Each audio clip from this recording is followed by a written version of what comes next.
politik Selangor kembali menarik perhatian dan kali ini isu yang sama, iaitu isu kuasa dalam dinasti keluarga politik PKR, iaitu legasi keluarga Anwar.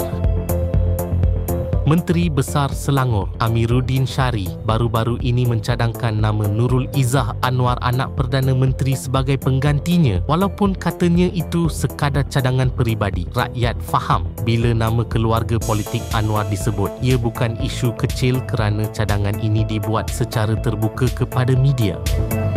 Apabila dibuat secara terbuka, ia pastinya mengundang maklum balas daripada pelbagai pihak. Persoalannya, adakah ini test water untuk melihat sejauh mana penerimaan masyarakat dengan cadangan ini? Cadangan Amir juga dilihat mendahului parti dan rakan gabungan PH yang lain. Tindakan Amir yang menamakan calon pengganti beliau adalah serupa dengan usul kelompok dalam Parti Bersatu yang menamakan Muhyiddin sebagai calon Perdana Menteri tanpa melalui musyawarah bersama Parti Gabungan Perikatan Nasional.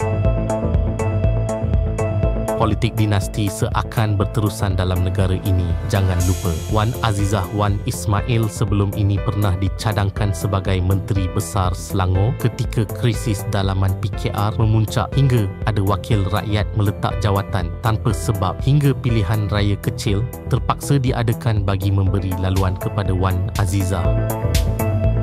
Ramai melihat cadangan ini adalah usaha untuk menempatkan keluarga Anwar di tampuk kuasa selepas berjaya mengenepikan Rafizi Ramli dari kedudukan timbalan Presiden.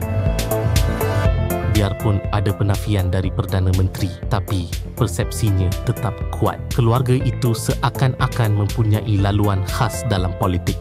Selangor kembali menjadi medan percaturan politik PKR.